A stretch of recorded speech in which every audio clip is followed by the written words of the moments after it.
Hello, today I'm back with the Versus video, and this video was requested by a 42-year-old boy. Thank you for the request.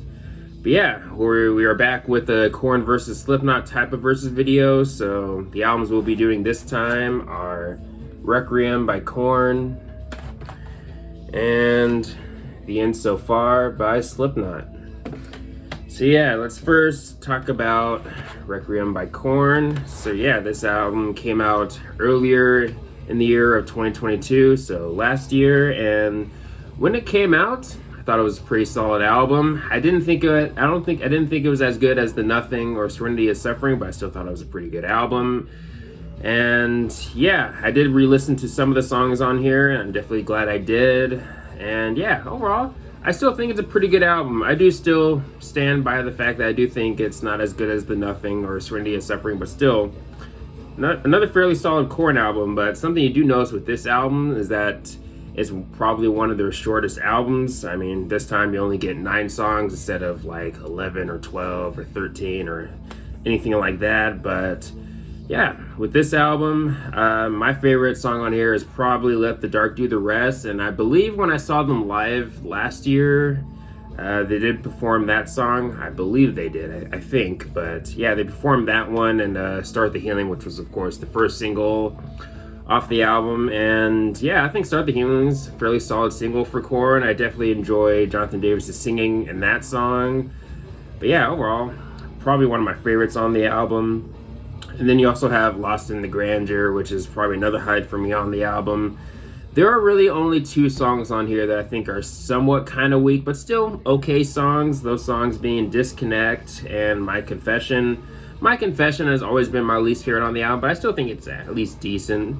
I wouldn't really consider any of the songs on here bad, though. Penance to Sorrow, to me, is a pretty underrated song.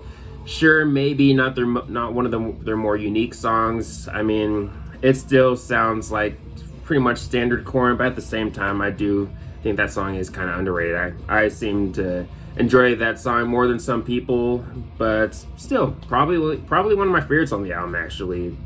But I do think the album does end off on one of the best songs on the album, and that is Worst Is On Its Way. When it comes to modern Korn, this might be one of the best songs out there that they've done so far. Again, when it comes to their more modern work, I really like that song a lot. Could maybe make the argument that it's maybe one of their best album closes. Again, personally really dig that song. Forgotten was another single off the album. I do think that song is fairly solid. Of the singles on the album, not my favorite of the singles, but still a solid way to open up the album. But yeah, all around, another really good album from Korn. Again, to no surprise, I do enjoy Jonathan Davis' vocal performance on the album, such as in songs like Hopeless and Beaten, where he touches into his more aggressive side of his vocals. And of course, Let the Dark Do the Rest. I enjoy his vocals in that song too. And same with Start the Healing. But yeah, Requiem, again, pretty good album from Korn. I wouldn't rank it as one of their best, but still, again, another solid album from Korn. Let's go ahead and move on to the other album for this video, and that is The End So Far. So yeah, I have the box set, and also I do want to mention with my signed copy of Requiem, I got this from the UK version of Amazon, actually. It was something you could pre-order at the time, and I figured, hey, why not? I love Korn. But anyways, back to Slipknot. Yeah, I got the box set, which came with the shirt and the CD. But yeah, The End So Far, I like this album, and I'll admit I don't think it's as strong as We Are Not Your Kind. When We Are Not Your Kind came out, I thought it was their best since Volume 3, and I still think that today. But yeah, The End So Far, to me, not as good as We Are Not Your Kind, but still a solid album, though. But I do enjoy the singles off the album, though. Chapeltown Rag is definitely a banger. The Dying Song, Time to Sing, might be my favorite of the singles. But I think the album does have some solid deep cuts, though.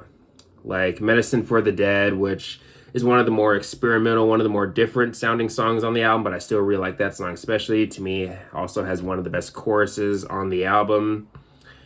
The album opens up with, for me, probably one of the weaker songs on the album, Adderall. Sure, it is one of the more unique, one of the more different sounding songs on the album, and definitely one of their most different sounding songs in general, I'd say, from Slipknot, but I don't mind the song. I think it's fine, but I'll admit it's a song that I rarely return to off the album. And again, is another song that I don't return to very often either. I think that song is fine. I think it's okay, but I think there are better songs on the album though. Hive Mind is definitely another favorite of mine off the album. If you're a fan of the band's more heavier side or their more earlier work, then you should definitely enjoy Warranty and track number 10, H377 or Hell. Excuse me, but Des Size is another song that I think is pretty good off the album. I don't return to that song as much as some of the other songs on the album, but I still think the song is also pretty good. I definitely enjoy Corey's vocals in that song especially. And yeah, Corey also sounds pretty good throughout the album. Vocally, I like what he's doing in songs like, again, Des Size and The Dying Song and Medicine for the Dead.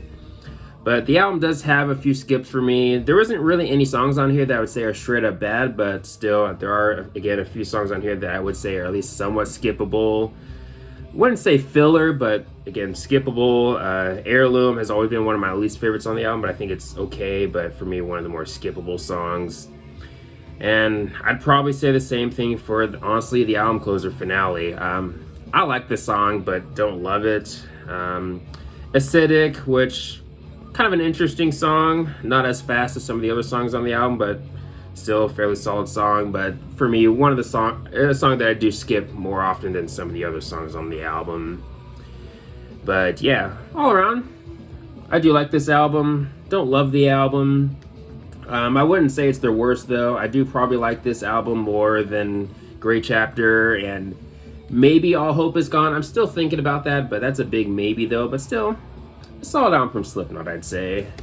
But yeah, if I were to pick which album I like more for this versus video, I'd probably go with Requiem by Korn. And the reasons why is I feel like Requiem has less skips, and when it comes to the highs on these albums, I'm not really quite sure which I lean more towards to. They're about equal for me or about on the same level, but at the same time, Requiem does have Let the Dark Do the Rest, which that song, I mean, again, when it comes to modern Korn, probably one of the best songs they've done so far. Again, when it comes to the more recent work, but yeah, Requiem, yeah, probably the album that I like more, but yeah, both solid albums. I was really into them when they both came out, and yeah, I just see myself probably getting more enjoyment out of Requiem, I'd say, but again, the insofar still a solid album though. But yeah, those are my thoughts. Let me know which album you like more and all the good stuff. But anyways, thanks for watching. Please leave a comment and a like, subscribe. Have a nice day, and take care.